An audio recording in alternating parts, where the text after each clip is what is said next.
Estimados, mil disculpas por los inconvenientes vinculados al dictado de la clase de hoy.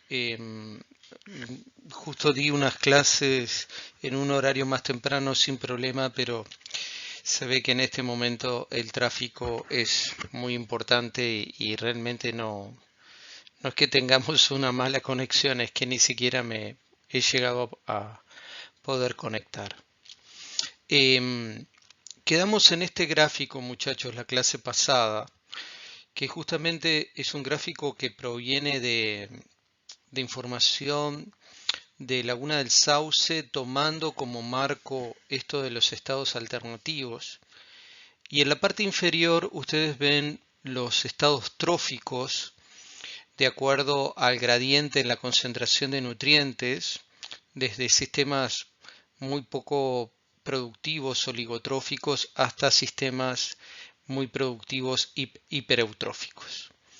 Y en el eje de las Y lo que estamos considerando es biomasa fitoplanctónica. Este gráfico, repasando la última clase, nos está mostrando que en un proceso de enriquecimiento de nutrientes, lo que denominamos eutrofización, es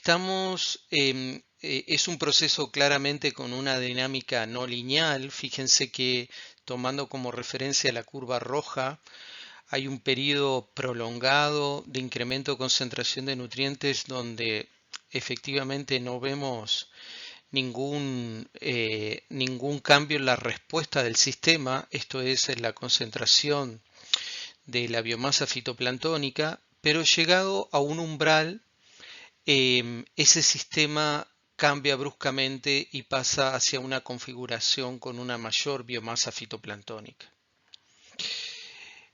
Justamente, fíjense los datos de Laguna del Diario, promedios de fósforo y de nitrógeno total. Obviamente ese valor corresponde a lo que podríamos denominar la interfase eutrofia-hipereutrofia. Sin embargo, cuando observamos los valores de clorofila, este se encuentra en realidad en la interfase entre la mesotrofia y la eutrofia. Es decir, que los valores de biomasa fitoplanctónica están muy por debajo de los que esperaríamos con esa concentración de nutrientes. Esto seguramente para ustedes no es una sorpresa por el hecho de que ustedes saben que en el caso de Laguna del Diario la producción primaria se canaliza fundamentalmente por vegetación acuática, concretamente plantas sumergidas y un par de especies donde Egeria densa domina.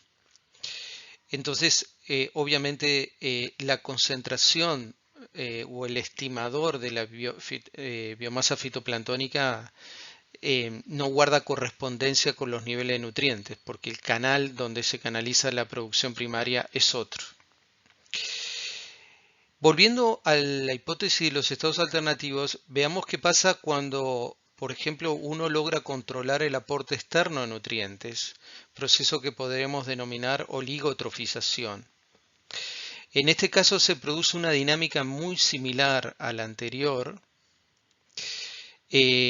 donde durante un tiempo desciende la concentración de nutrientes y luego de alcanzado un umbral, el sistema cambia bruscamente hacia niveles de biomasa fitoplanctónica mucho más bajos. Lo interesante es que esos umbrales no coinciden, ¿no?, entre las trayectorias, entre la curva azul y la roja. Dicho en términos simples, el umbral que desencadena la eutrofización se encuentra muy por arriba de aquel umbral que después desencadena la oligotrofización o la recuperación.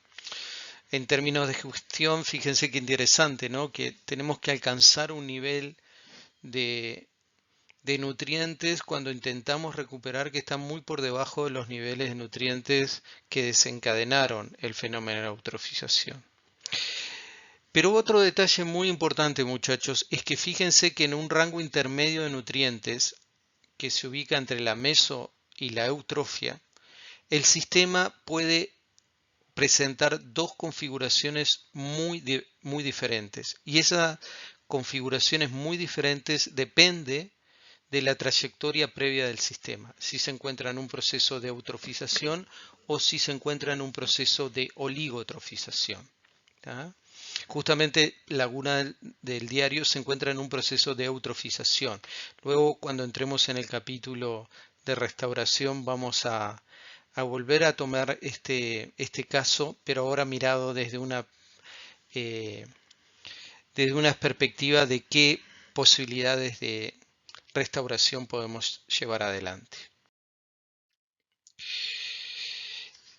Esta respuesta, muchachos, compleja, que obviamente se aparta de lo que fue el origen de la limnología y esa tipología de Naumann de 1919, se comienza a observar en los lagos poco profundos y sobre todo a partir de la década del 70, cuando se construye una infraestructura muy importante en Europa, Estados Unidos y Canadá de tratamiento de efluentes domésticos con la remoción de nitrógeno y fósforo. Y para la sorpresa de todos, los sistemas no se recuperaban una vez que se cortaba el aporte de nutrientes. Incluso algunos de estos sistemas se recuperaban décadas después de eliminado el aporte externo de nutrientes. Por lo tanto, ese fenómeno que veíamos en el gráfico de los estados alternativos, tomando datos de Laguna del Diario, nos indica que obviamente existen varios mecanismos de resiliencia que nos explican por qué el sistema, a pesar de que incrementa la concentración de nutrientes, no aumenta los valores de biomasa fitoplanctónica y el inverso, ¿no? Porque en un momento que descendemos mucho la concentración de nutrientes, el sistema no responde. Eso ocurre porque tenemos varios mecanismos de resiliencia operando al mismo tiempo. Mecanismos de resiliencia que son físicos y químicos y mecanismos de resiliencia que son biológicos y que luego cuando entremos en el tramo final del curso y estemos analizando el capítulo restauración, los vamos a ver en detalle. Pero seguramente ustedes ya anticipan varios de estos mecanismos si tomamos en cuenta, por ejemplo, en el caso de la vegetación acuática sumergida, una vez que se establece todos los procesos que realmente condiciona reducción de la turbidez del agua, mayor sedimentación del material en suspensión, de células grandes y densas de fitoplancton, la competencia de nutrientes por el fitoplancton, la producción de sustancias alelopáticas, la capacidad de refugio para el zooplancton, etc. Ahora, muchachos, esta hipótesis podemos ahora analizarla dándole un giro un poquito más complicado, que es mirando el espejo del gráfico anterior, ¿no es cierto? Fíjense que, miren el gráfico en la parte, digamos, basal de este esquema, tenemos de nuevo la concentración o la carga de nutrientes y acá el proxy que tenemos no es la biomasa fitoplanctónica, sino que es justamente la biomasa de plantas sumergidas. Y esta línea que aparece acá con esta discontinuidad en puntitos, en realidad es algo parecido a lo que veíamos con las dos trayectorias en el gráfico de fitoplancton, pero simplificado en una trayectoria y nos muestra esa discontinuidad, ¿no? Pero vamos a analizar la parte superior de este gráfico. La parte superior de este gráfico, si comenzamos por la concentración más baja de nutrientes, nos está diciendo, concretamente aquí, que el sistema en concentraciones bajas de nutrientes tiende a presentar una configuración donde la biomasa de plantas sumergidas es alta.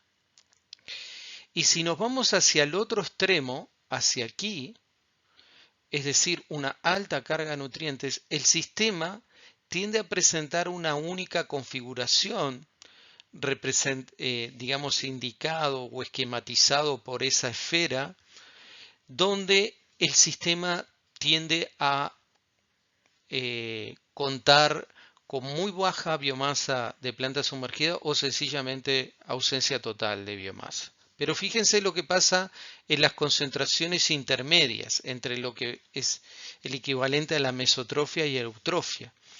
El sistema puede presentar dos configuraciones, que son estas dos esferas separadas por esta especie de cumbre, ¿no?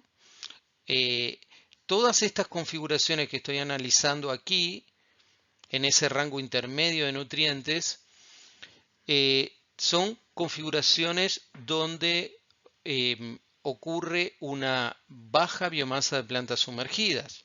Por el contrario, todas estas que estoy señalando aquí son configuraciones que ocurren en un rango intermedio de nutrientes y donde hay una alta biomasa y cobertura de plantas sumergidas. Fíjense que estas distintas alternativas o estados alternativos tienen estas cuencas de atracción, estas cuencas donde la configuración, digamos, se mueve, y para pasar de una configuración a otra hay que vencer o hay que superar esta, entre comillas, cumbre, ¿no es cierto? Que muchas veces eso ocurre por una perturbación, la llegada de un residuo de herbicidas o o por ejemplo la introducción de carpas, etc.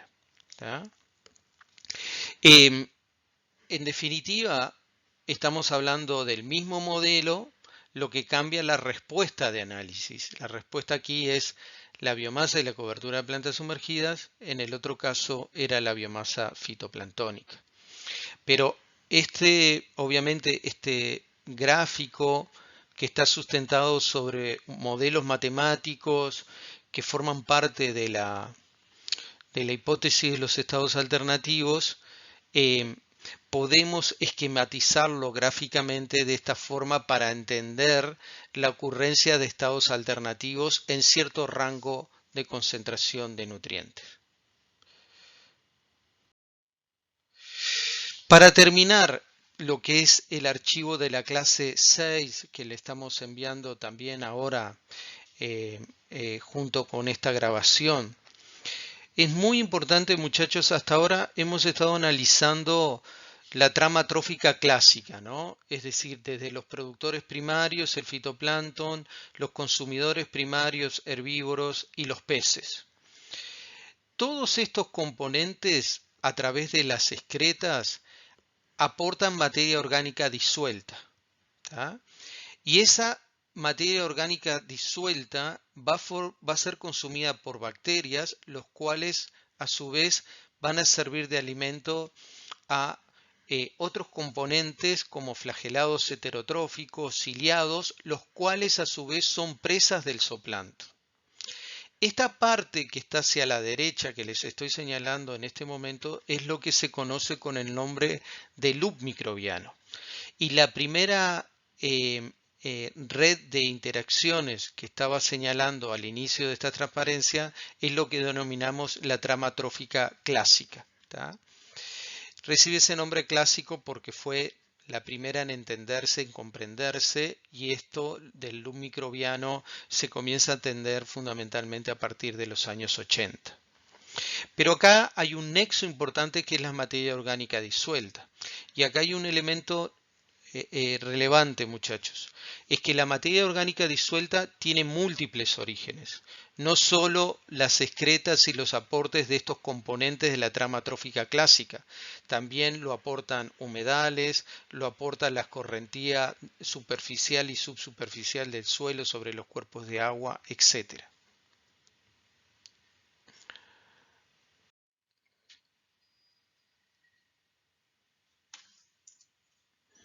Entonces, un mensaje fundamental es que el metabolismo de un sistema acuático, de un sistema léntico, es el resultado de la interacción entre la trama trófica clásica y el loop microbiano. Y como ven aquí, aquí está muy en detalle justamente todo este componente del loop microbiano y cómo de alguna manera es luego consumido por el zooplancton, nos muestra, digamos, que ahí hay una red de interacciones entre microorganismos con una gran complejidad.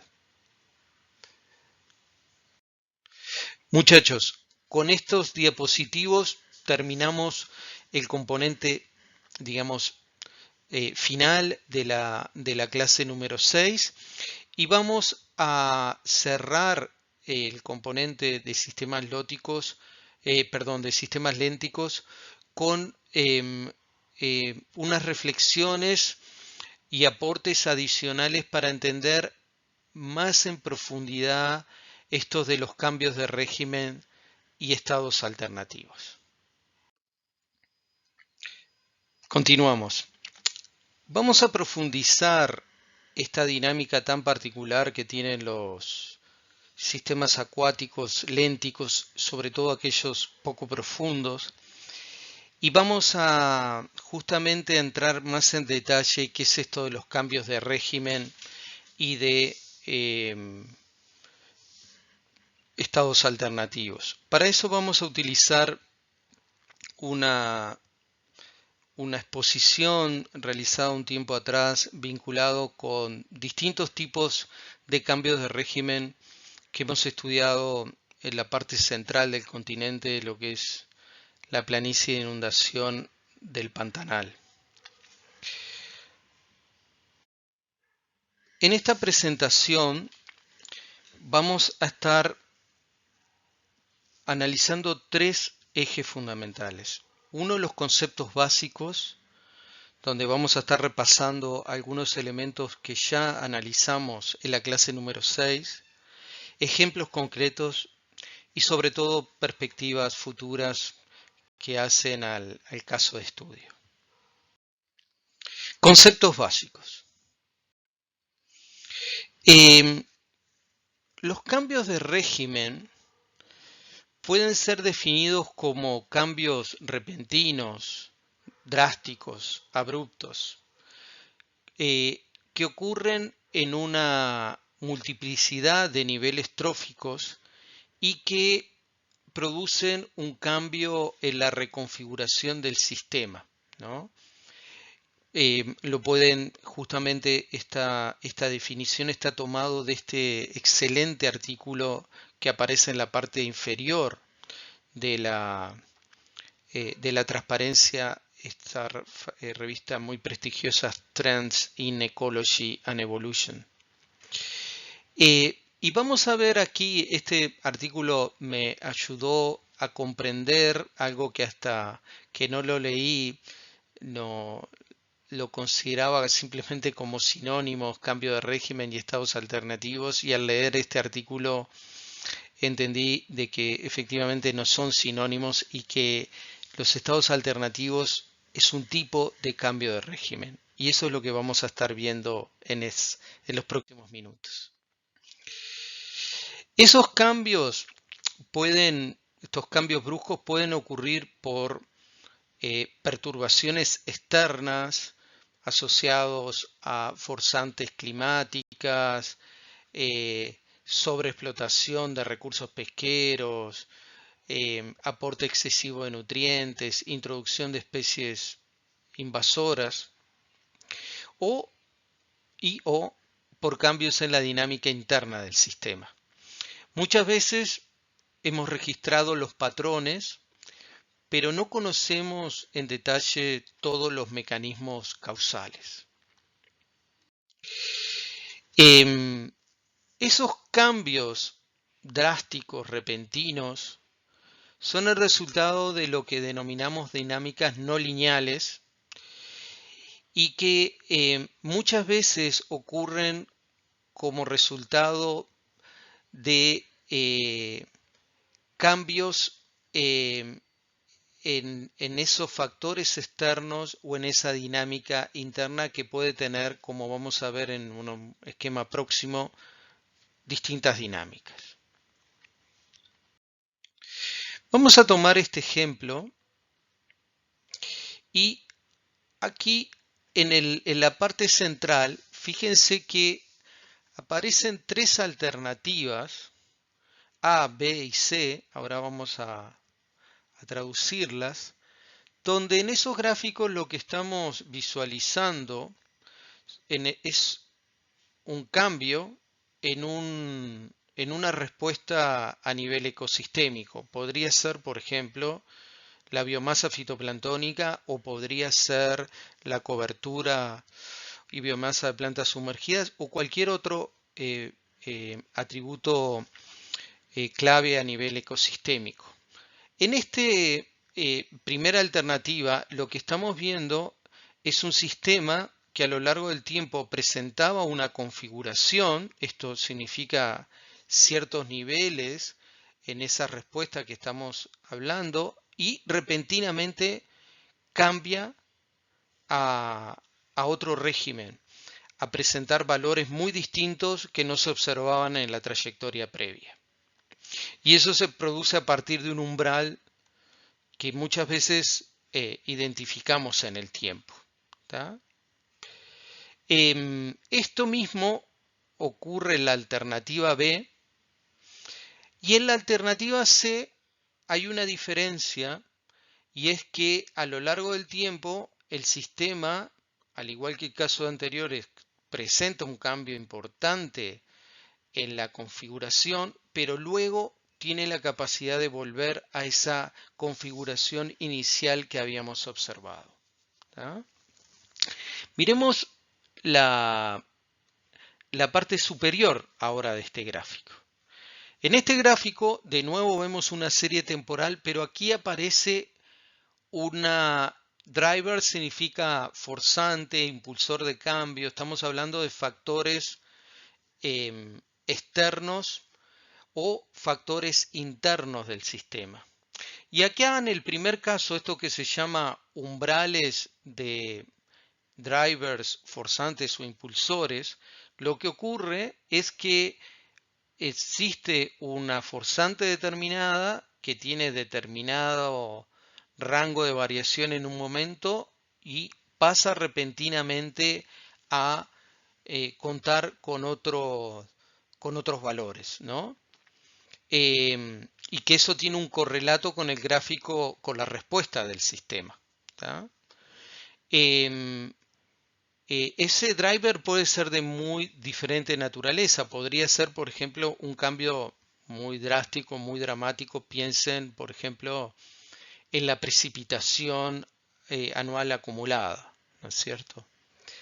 En el gráfico intermedio P, aquí lo que hay es una dinámica distinta en la cual en esa serie temporal esa forzante cambia gradualmente en el tiempo, ¿no? Pero una vez sobrepasado cierto valor, el sistema cambia drásticamente, ¿no?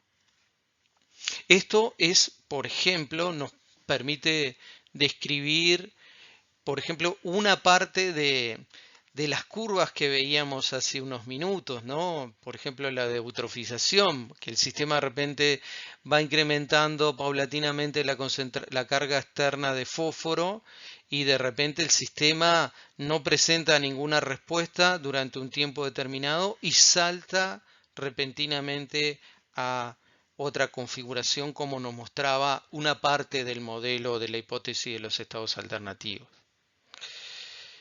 Pero luego tenemos el tercer caso, que es un caso que se denomina estados alternativos o histéresis, donde ese factor decisivo tiene un patrón de variación de incremento y luego de descenso. Y es justamente en ese patrón de variación donde ocurren las tres configuraciones del gráfico anterior.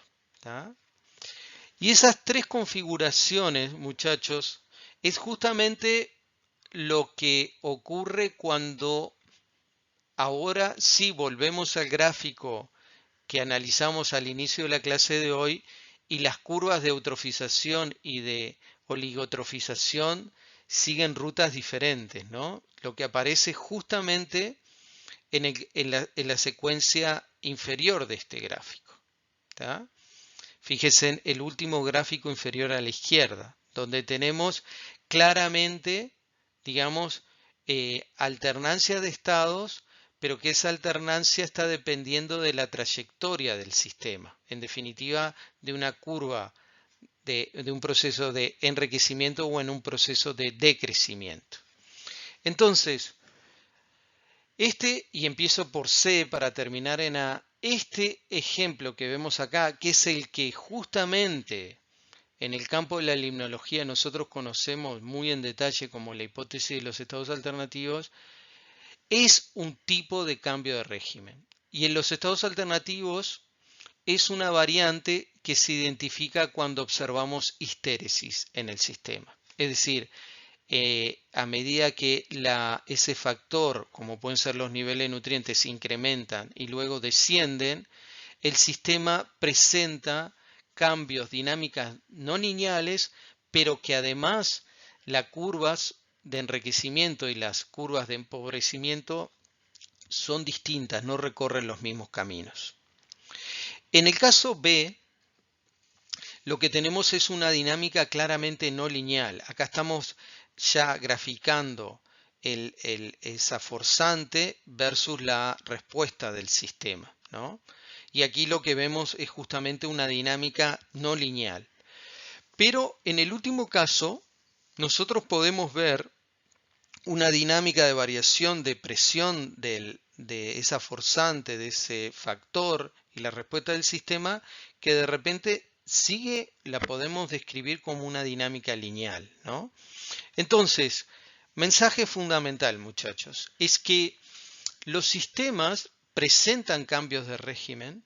Los cambios de régimen son de muy diversa naturaleza porque dependen de cómo varía ese factor que condiciona el cambio de régimen en el tiempo, pero además depende de cuál es la respuesta del sistema en el tiempo. ¿Tá?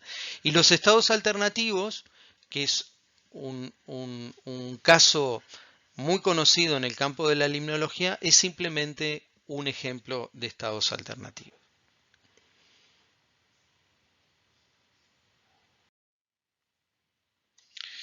En definitiva, muchachos, hay al menos tres alternativas en que los sistemas ecológicos exhiben cambios en el tiempo. Dos de ellos, el A y el B, son reversibles a la variación en esos factores, en esos drivers. Y la tercera posibilidad no necesariamente son reversibles o requieren de un esfuerzo muy grande para ser reversibles. Recuerden que el mensaje central, ¿no? La concentración para recuperar un sistema eutrófico poco profundo es una concentración muy menor a la que desencadenó el proceso de eutrofización. Y el régimen, el cambio de régimen puede estar, digamos, mediado por justamente distintos tipos de cambio de ese factor, de esa forzante en el tiempo, presentando cambios de régimen o una dinámica más lineal. Y los cambios de régimen, muchachos, siempre ocurren, estamos hablando en términos generales, cuando se supera un umbral, ¿no es cierto?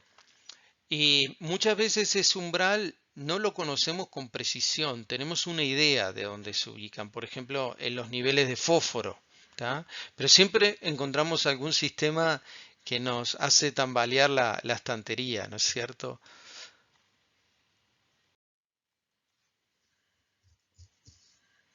Y la estéresis, muchachos, en definitiva, es un tipo de cambio de régimen donde su ocurrencia va a depender de un conjunto de mecanismos de resiliencia que operan en las dos trayectorias, de enriquecimiento y de empobrecimiento.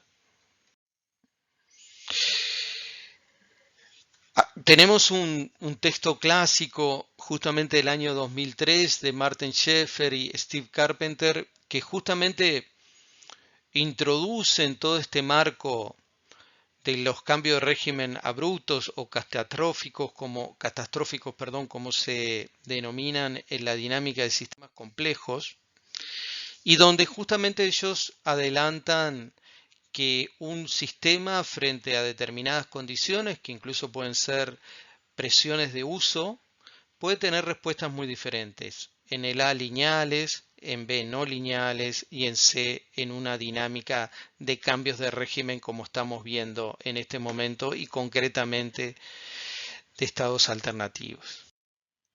Esto, muchachos, más allá de lo que estamos estudiando y a título informativo, es también un marco teórico muy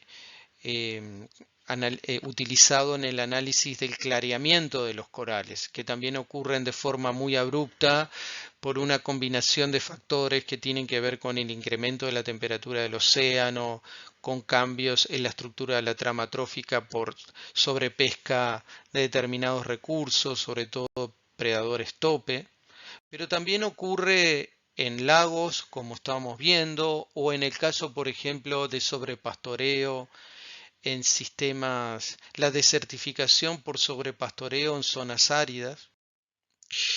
Y bueno, existe en el caso de los sistemas acuáticos, como veíamos, mucha información.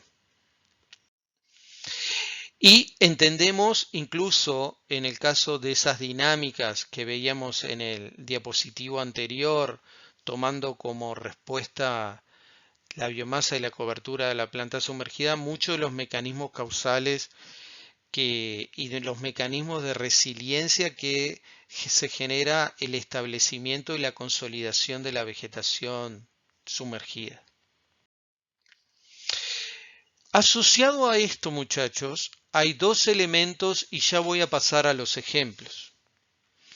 Dos elementos que tienen que ver, bueno, si muchas veces estamos cruzando estos umbrales y nos damos cuenta cuando lo cruzamos, existe la posibilidad de contar con sistemas de alerta temprana que nos anticipen la proximidad de un umbral crítico. Bueno, eso justamente es el objeto de este trabajo que está aquí señalado. Y en definitiva nos muestra que los ecosistemas acuáticos y otros que presentan cambio de régimen presentan una serie de atributos que podemos estudiar en esas series temporales donde justamente podemos detectar la proximidad de un umbral. Esto en inglés se denomina critical slowing down. Esto, si quieren traducirlo en criollo, podemos decir barranca abajo, ¿no? Cuando ya vamos en una trayectoria previa a un cambio muy brusco, un desastre, ¿no?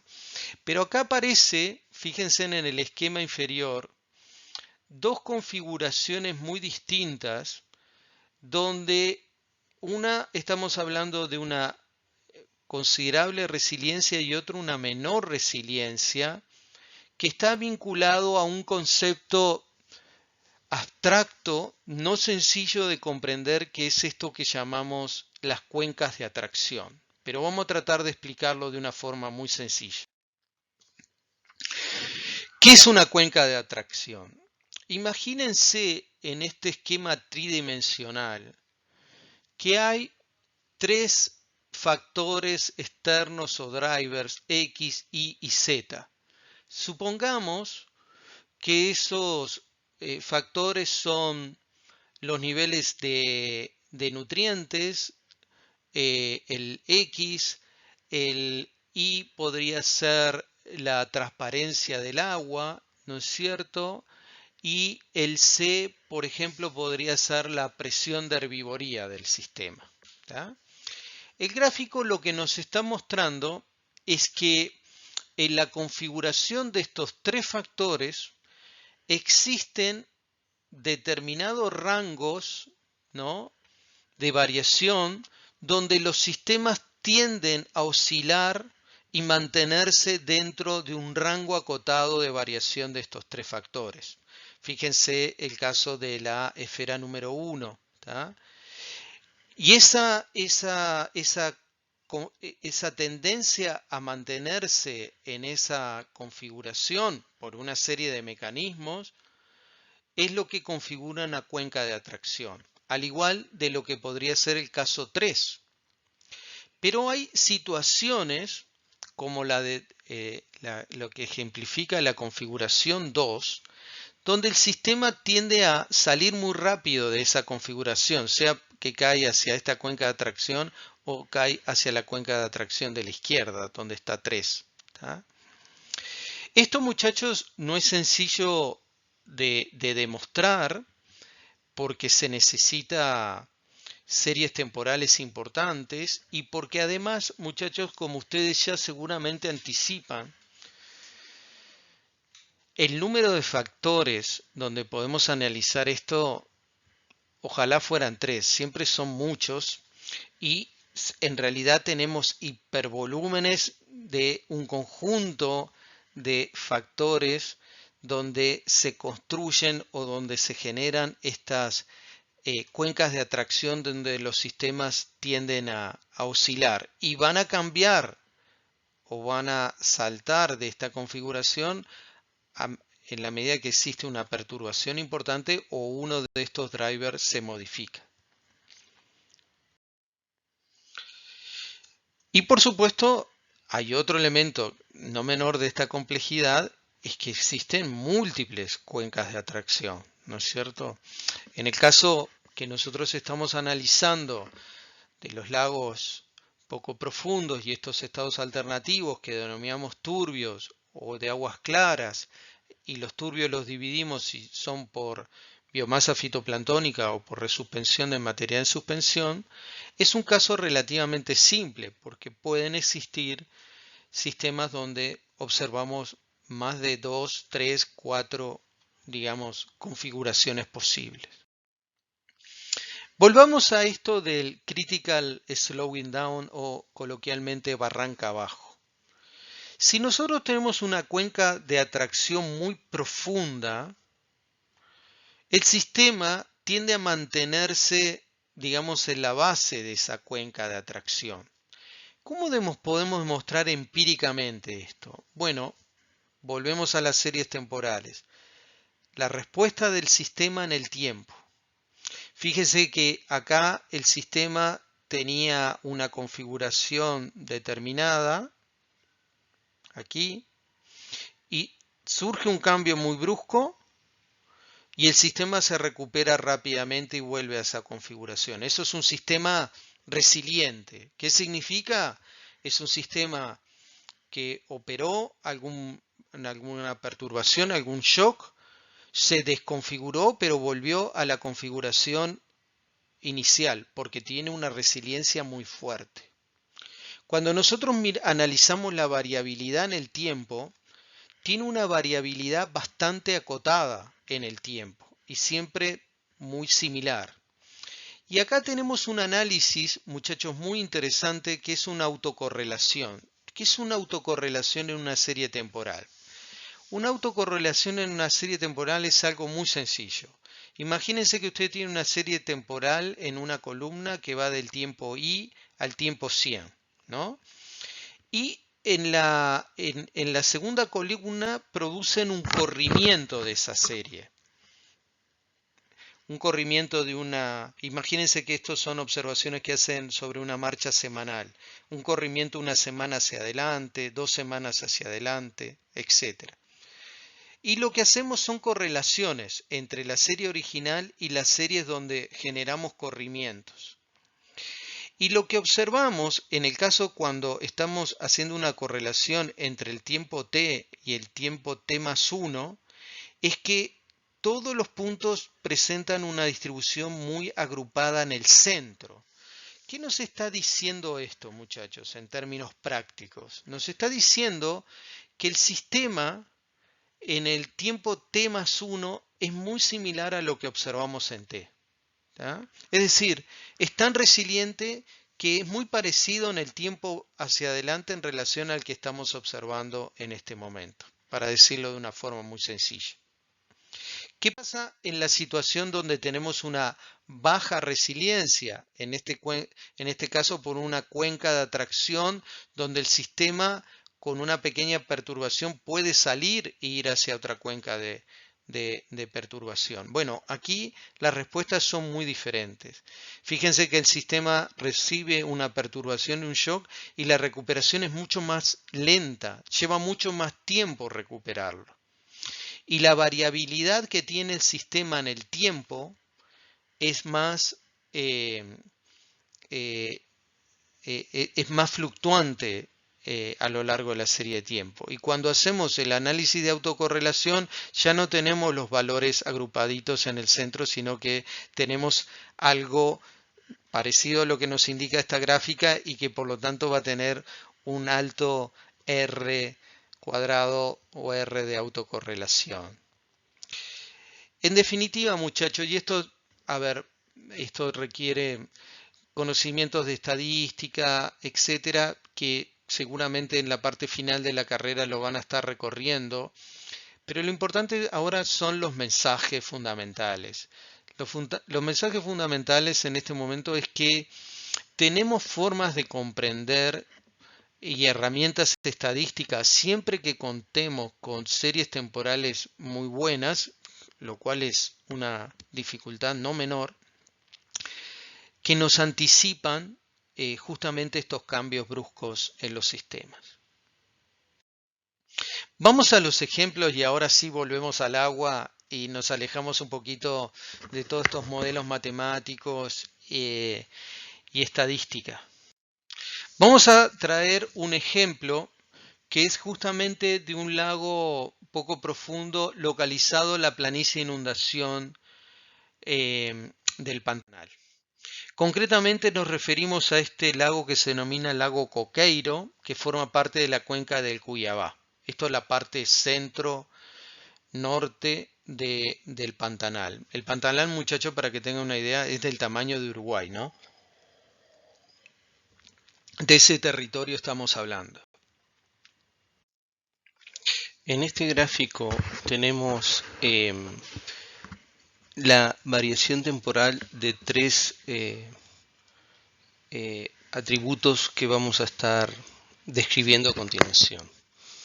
El primero de ellos es la variación del nivel de agua, que está justamente indicado en estos círculos blancos, y como pueden ver ustedes, hay un periodo de aguas altas y un periodo de aguas bajas. Esta variación es sumamente regular, de forma muy similar a lo que podemos observar, por ejemplo, también en la cuenca amazónica. La diferencia más importante es que en la cuenca amazónica la variación del nivel de agua tiene una amplitud de 5 a 10 metros, y aquí en el Pantanal, como ven en el gráfico, la variación del nivel de agua se ubica en aproximadamente 1,5 metros. A diferencia del Paraná, a la altura de Santa Fe, Misiones, Paraná,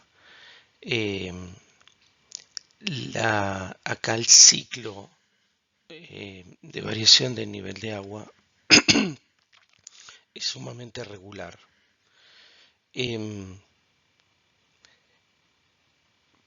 Pasemos al siguiente atributo. Si miramos la variación de la clorofila A, vemos un patrón que es exactamente inverso a la variación del nivel del agua, ¿no es cierto? Es decir, en los periodos de aguas altas tenemos los niveles más bajos de clorofila A, y en el periodo de aguas bajas los niveles más altos de clorofila A. Y si miramos el proxy de, del PBI, recuerdan que es un atributo que nos está cuantificando la abundancia de plantas sumergidas, tomando en cuenta la cobertura en área, pero también la altura, ¿no es cierto?, que tiene la planta en relación a la profundidad. Vemos que la planta sumergida, en este caso es una geria, no es la misma especie que tenemos en Laguna del Diario, pero es una especie muy parecida. Está ausente durante gran parte del tiempo y ocurre en abundancias importantes, casi del 40%, en los periodos de aguas altas. Después el resto del tiempo, sobre todo en el periodo de aguas bajas, desaparece por completo. ¿Ah?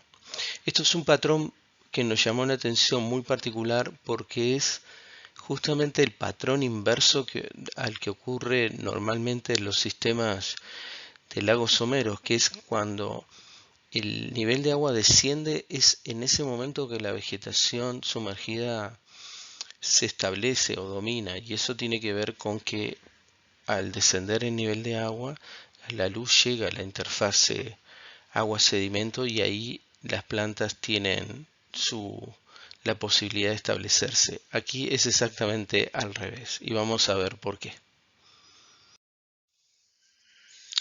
Este patrón tan particular que presenta Coqueiro se puede resumir de la siguiente forma. Fíjense que el driver, el impulsor clave acá es la variación del nivel del agua.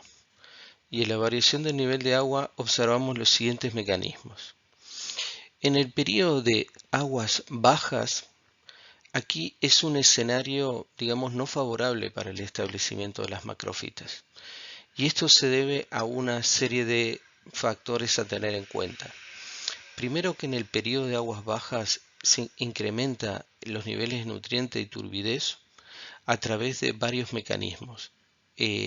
Fundamentalmente en ese periodo de aguas más bajas también ocurren una mayor intensidad de vientos que resuspende el sedimento y eso genera un ambiente turbio, en parte por material en suspensión de naturaleza orgánica, pero también es el periodo, como ustedes vieron, que hay mayor biomasa fitoplanctónico, por lo tanto también contribuye a esa turbidez.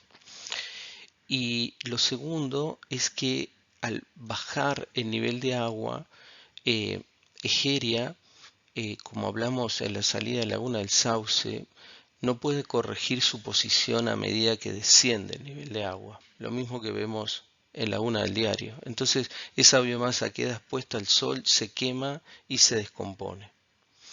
En cambio, por el otro lado, cuando el nivel de agua se incrementa, y esto se debe a que el centro de lluvia está localizado miles de kilómetros de este lago, por lo tanto el agua va llegando a lo largo, recorriendo grandes distancias en los cuales parte de ese material de suspensión va quedando en la planicie de inundación y en los cauces. Es un periodo de aguas muy claras sumado a la menor intensidad de viento. Hay un efecto de dilución de los nutrientes, ¿tá? Y en ese incremento de nivel de agua también se transportan trocitos de egeria que funcionan como propágulos. En definitiva, muchachos, estos conjuntos de factores es un escenario o es una ventana de oportunidad para egeria densa, para egeria najas, perdón, la especie que está aquí, ¿tá? En resumen, muchachos, el driver clave acá es el pulso de inundación. Eso promueve el establecimiento de la vegetación sumergida. Y el mecanismo que está detrás de esto es que justamente el pulso genera un ambiente más favorable del punto de vista de la competencia por los recursos entre las plantas y el fitoplancton, aguas más transparentes, menores niveles de nutrientes en agua, ¿tá? Y además ese pulso de inundación, acuérdense que trae restos de plantas sumergidas, en este caso Egeria, y tienen reproducción vegetativa, entonces cada pedacito vuelve a generar una nueva planta. Tomando como guía este otro artículo que aparece a la izquierda, también de autores que se repiten de contribuciones anteriores, como Carpenter o Martin Scheffer, acá liderado por Vasilis Dakos, aparece una tipología de diferentes cambios de régimen. Y el caso que acabamos de ver de Coqueiro es lo que podemos llamar transiciones cíclicas, donde el sistema de forma regular o recurrente cambia entre una configuración que podemos denominar estado A y estado B, pero tiene la capacidad de retornar en el tiempo o alternar entre los ciclos. ¿Ah?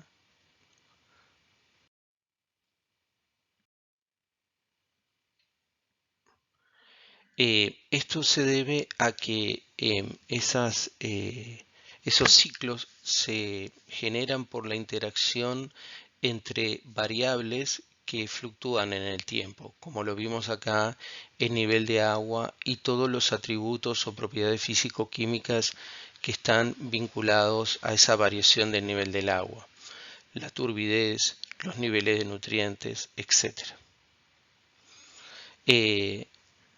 En esos ciclos lo que ocurre es que hay transiciones bruscas, eh, eh, y emergen determinadas configuraciones que obviamente no son estables en el tiempo porque luego van a ser reemplazadas. En estos casos pueden observarse algunos indicadores de la transición brusca, esto que llamamos lo critical slowdown, pero fundamentalmente en aquellas variables que cambian más rápidamente. Vamos a ver ahora otro ejemplo que también está localizado en el Pantanal, pero más hacia el sur del que vimos anteriormente.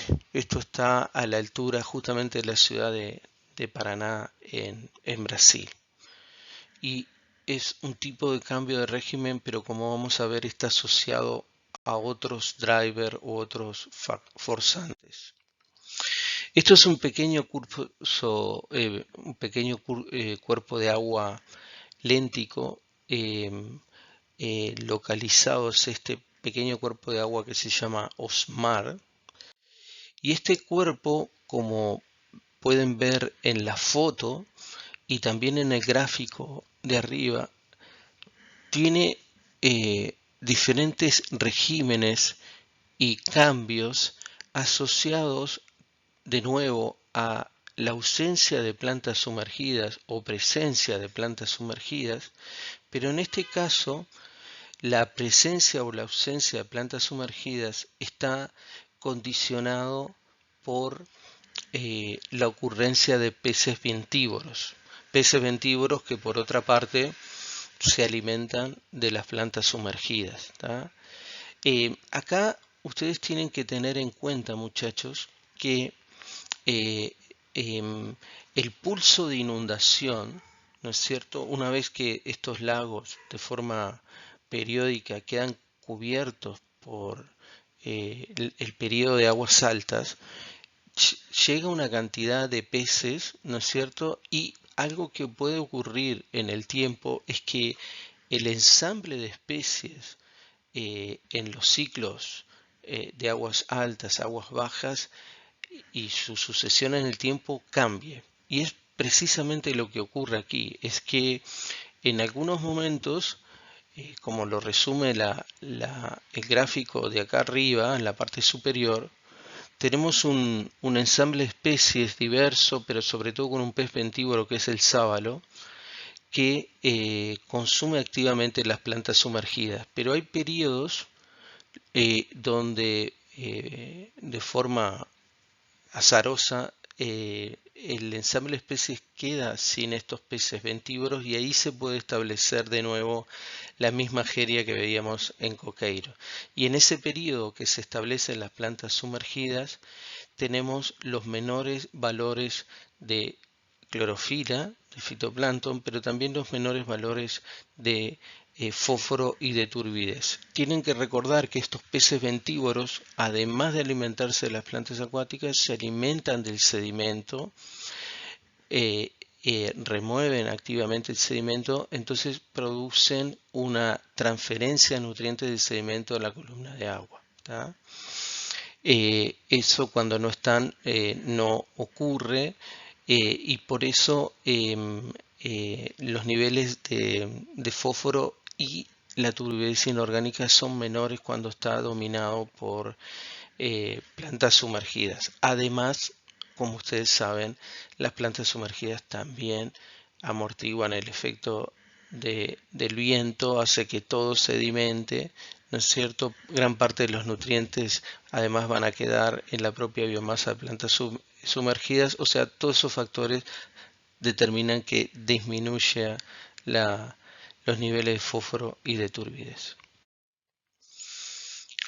Aquí, muchachos, hay un gráfico que está integrando, digamos,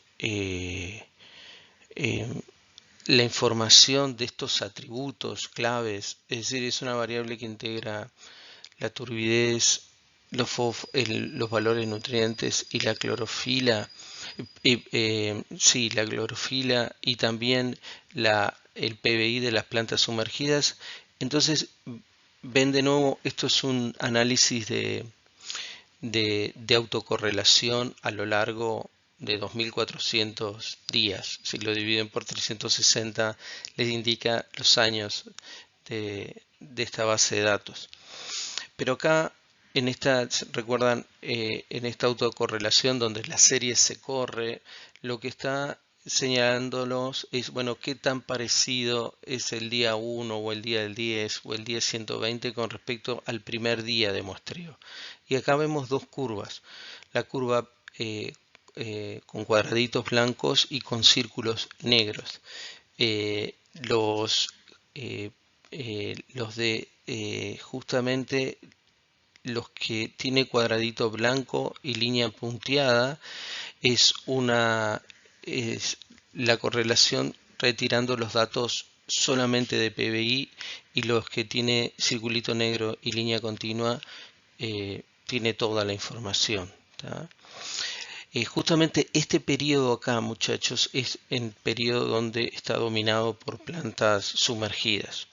Acá lo que nos muestra es que la mayor parte del tiempo, ya como anticipaba el gráfico anterior, este sistema carece de plantas sumergidas y existen periodos acotados donde la vegetación domina y el sistema tiene la capacidad de recuperarse a la configuración anterior, luego que ocurre un nuevo pulso y en ese pulso llegan de nuevo los peces ventívoros. ¿Tá? Acá la historia es un poquito más complicada en el sentido que tenemos un pulso de inundación que nos condiciona la estructura de la comunidad de peces, y esa estructura de la comunidad de peces promueve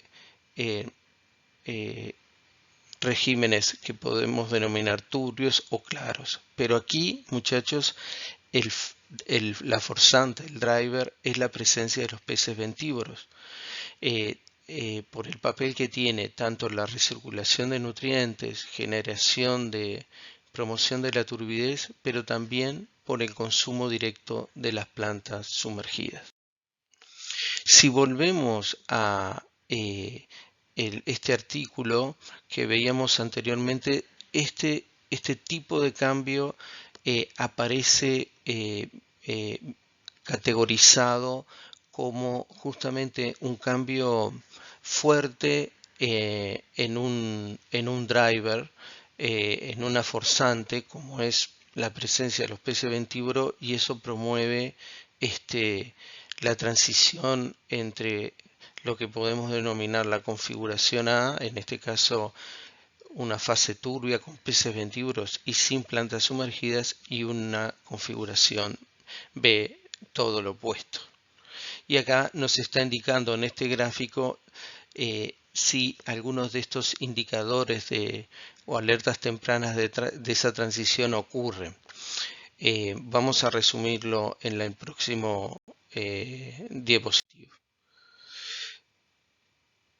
Acá es un típico ejemplo donde cambios bruscos no ocurren de forma recurrente como en el caso anterior, sino que hay grandes cambios que ocurren cada tanto en las condiciones ambientales, en este caso asociados a la estructura de la comunidad de peces.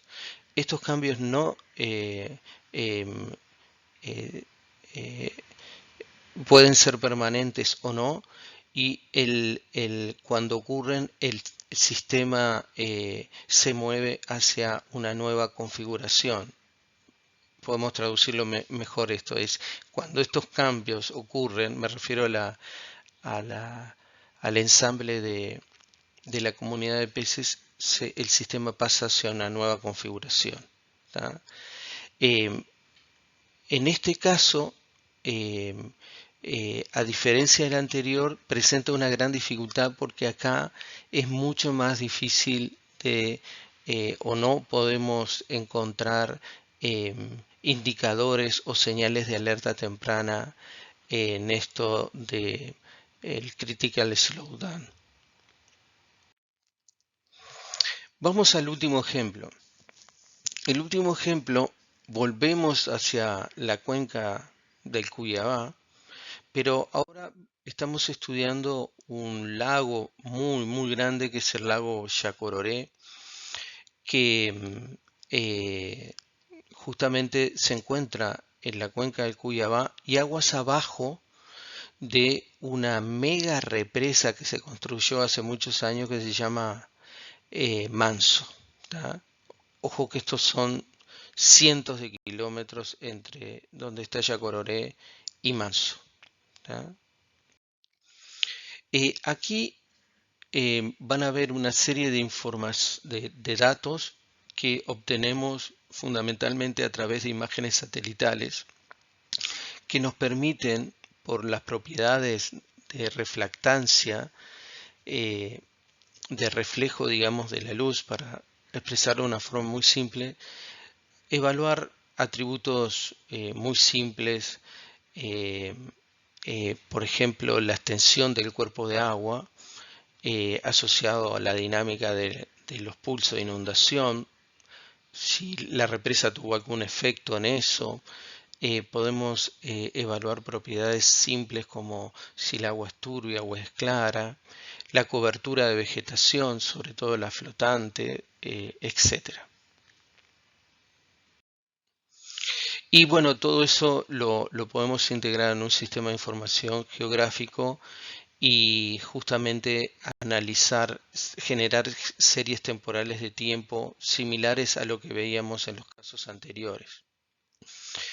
Acá justamente lo que ustedes están viendo es una serie temporal donde lo que aparece en esta línea más oscura, como les está indicando en la parte inferior, es el área superficial del lago Yacororé, que como ven tiene un rango de variación que conforma lo que podemos decir un régimen, y hay periodos donde el área del sistema es sustancialmente menor, ¿no?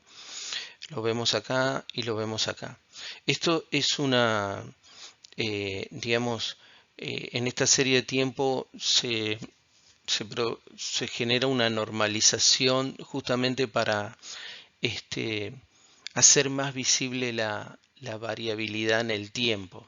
Es una transformación simple para justamente mostrar más claramente la variabilidad en el tiempo más que la variación en los valores, en este caso de kilómetros cuadrados. Y lo que están viendo en gris, muchachos, aquí, es el área de Yacororé que está cubierta por plantas emergentes en la zona litoral. ¿Tá? Y fíjense que acá estamos hablando de una serie temporal que comienza en 1984 y llega como hasta el 2012.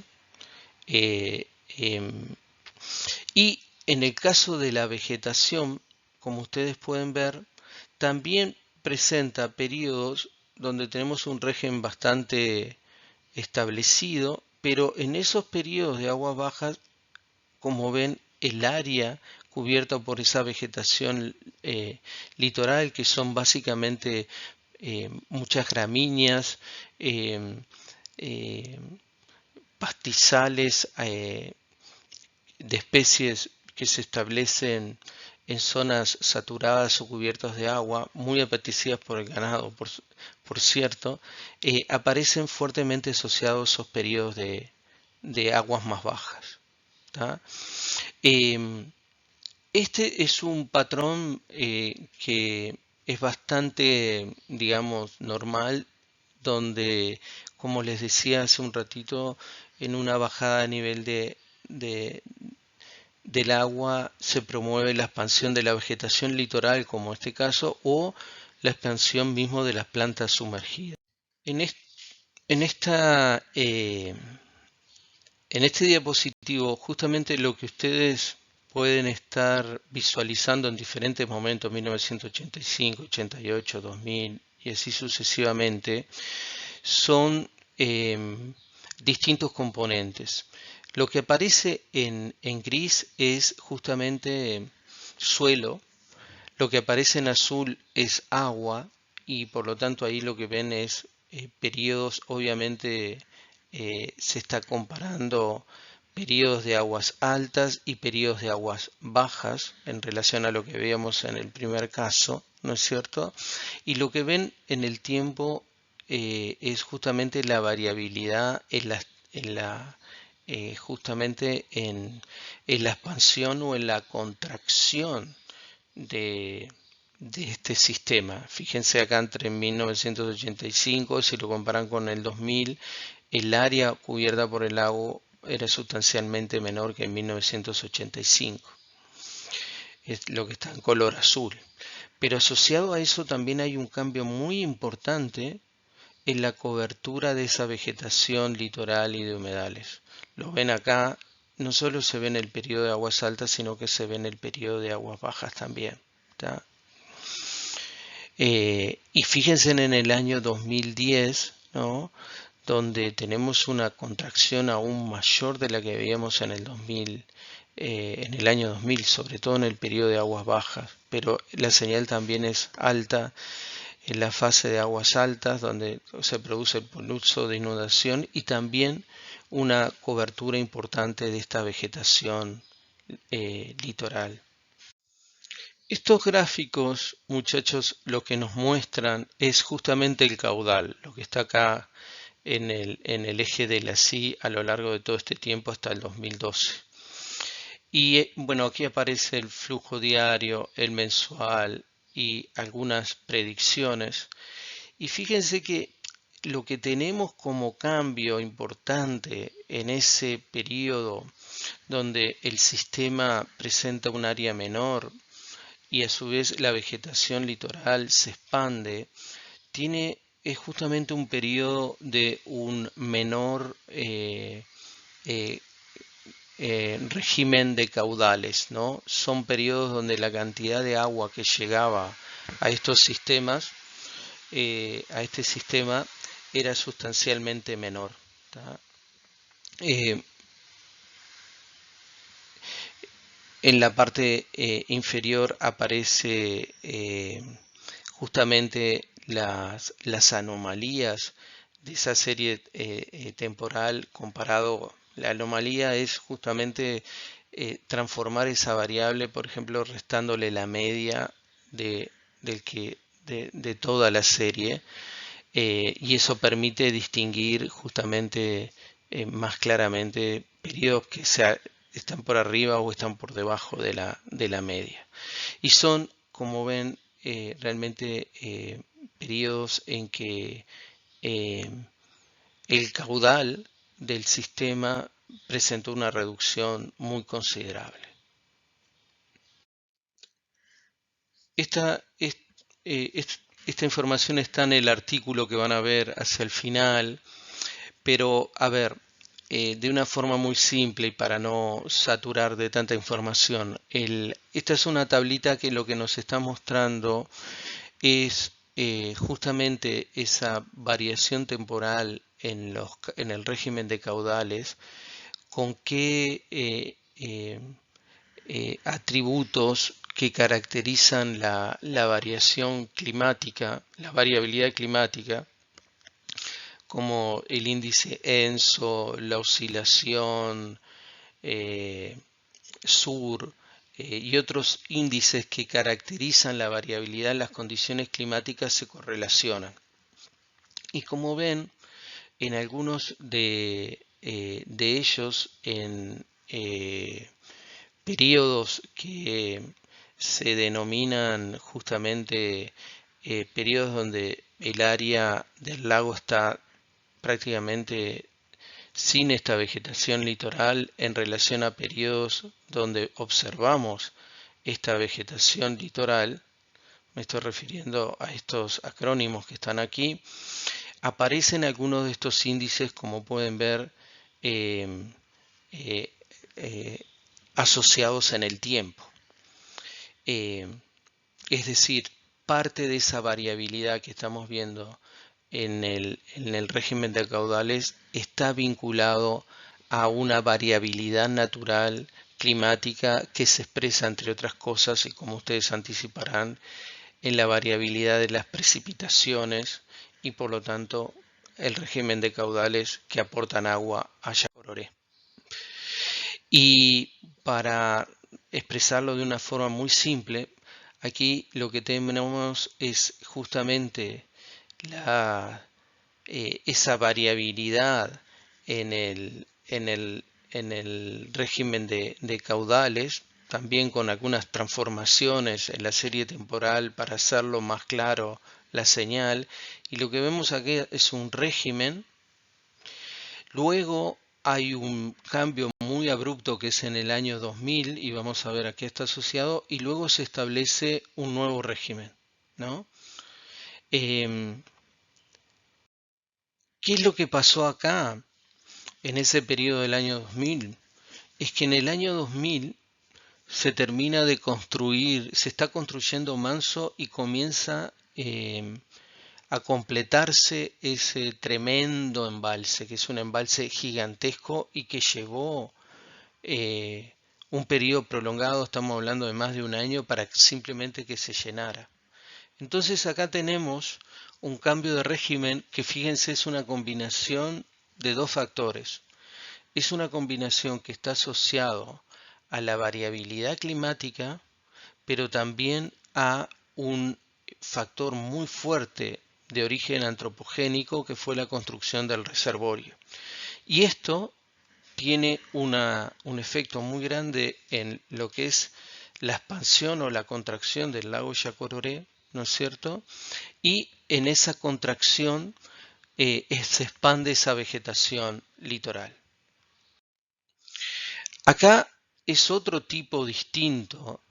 De acuerdo a esta tipología, son fenómenos estocásticos, ¿no? Lo que le llaman acá resonancia estocástica, ¿no? Que vamos a caracterizarla de acuerdo a este trabajo, ¿no? Esto es un ejemplo que ellos encuentran, o una tipología que proviene, que indican cuando eh, hay una combinación de perturbaciones estocásticas con un cambio periódico en las condiciones ambientales, es decir, hay una variabilidad, en este caso en el régimen de lluvia de caudales, pero que esa variabilidad en un momento fue condicionada por la construcción de la represa, y esa construcción de la represa altera el flujo de caudales, ¿tá? Reduce la variabilidad del flujo de caudales por el tamaño que tiene la represa, ¿tá?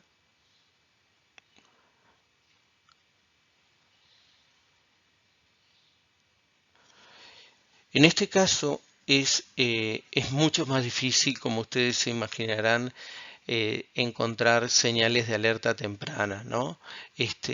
Sobre todo porque estas perturbaciones grandes van a generar una nueva configuración del sistema, como acabamos de ver. Perspectivas de todo esto. Este ejemplo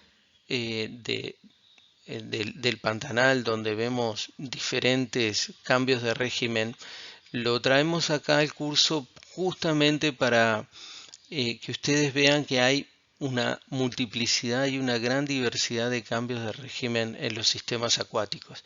Más allá de aquellos que se estudiaron en primer lugar, y esa alternancia entre sistemas turbios y sistemas claros dominados por plantas sumergidas, en los lagos poco profundos, lagos someros, que también podemos ver esos mismos patrones en muchos casos de Uruguay o mismo en lagos someros de la Pampa Argentina, hay otros mecanismos y hay otros tipos de cambios de régimen que operan por una combinación de diferentes drivers, impulsores, factores que pueden estar asociados a la variabilidad natural del clima o puede estar asociados a impactos antrópicos, como hemos visto, ¿tá? Tengamos en cuenta, como vimos en el segundo caso asociado a los peces ventívoros, que también la variabilidad climática puede producir cambios muy grandes en la estructura de la comunidad de organismos, concretamente en la comunidad de peces. Lo mismo pasa en la provincia de Buenos Aires. Los grandes pulsos de inundación cambian totalmente el ensamble de especies, ¿tá?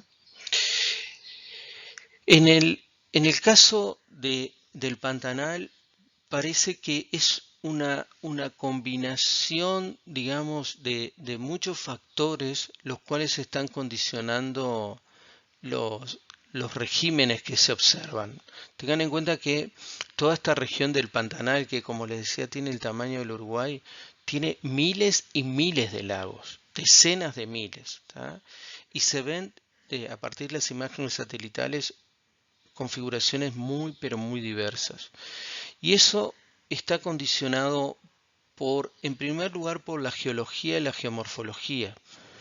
Acá, desde el punto de vista geomorfológico, el Pantanal es una gran depresión en el centro del continente que se formó luego durante el proceso de separación de Gondwana, y luego digamos, se continuó. Es un gran hundimiento. De hecho, cuando ustedes están llegando al Pantanal lo pueden percibir claramente en la geomorfología, pero tiene una geomorfología muy complicada el Pantanal, donde hay zonas donde los sistemas tienden a ser turbios por la cantidad de material suspendido fino, arcilla, por el tipo de suelo, y hay otros que no tienen muy poco material de suspensión porque tienen otro tipo de suelo y no los ríos no aportan, una vez que transcurren ahí, material fino.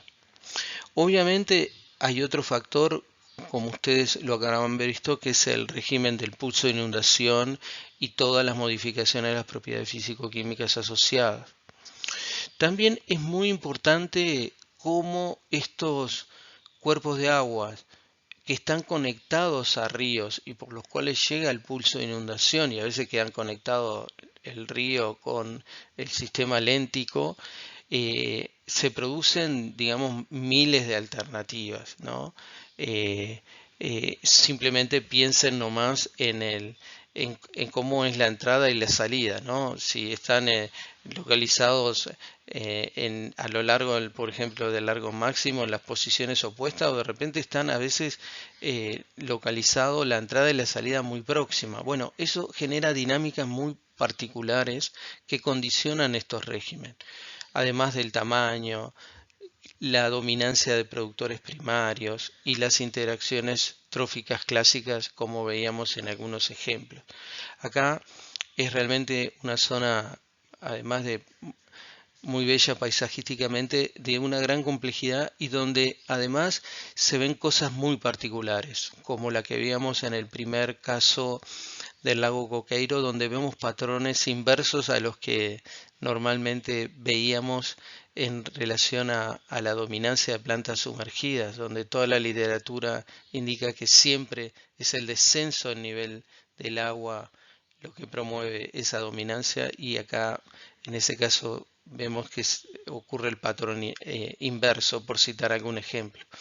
Pero además acá en esta región tenemos lagos, hemos observado lagos que es muy llamativo porque pueden tener coberturas importantes de plantas sumergidas, pero también de plantas flotantes al mismo tiempo. Y eso es muy interesante, ¿no? Porque normalmente la vegetación flotante excluye totalmente a la vegetación sumergida.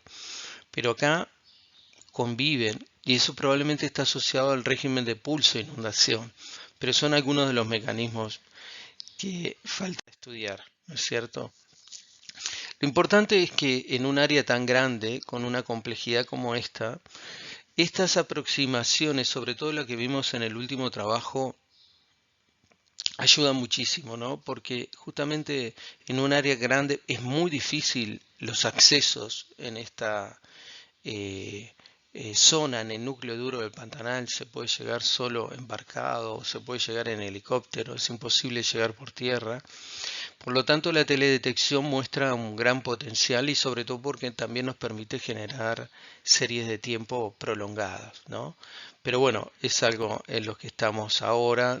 Lamentablemente hemos tenido que interrumpir en este periodo del gobierno Bolsonaro porque, bueno, las condiciones en la cooperación internacional no han sido las mejores, y además es un área, el Pantanal, del núcleo duro de Bolsonaro, con mucha resistencia por parte de los ganaderos a algunos estudios de este tipo. Entonces, bueno, vamos a ver si encontramos tiempos mejores para retomar este tipo de trabajo.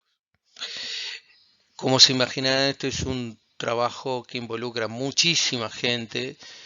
Una parte de los que han estado trabajando los ven sentados en esta mesa, justamente comiendo. eh, y bueno, simplemente señalarle que algunos de estos trabajos son la colaboración de mucha gente aportando diferentes especialidades. Bueno, muchachos, los dejo por acá. Obviamente revisen esta grabación. Seguramente hay aspectos que no les van a quedar claros. Los vemos con tranquilidad. La idea es no generar, digamos, mayores alteraciones en el cronograma del curso. Pero bueno, revíselo con calma, y aquellos aspectos que no quedan claros nos sentamos tranquilamente a conversar. Les mando un gran abrazo.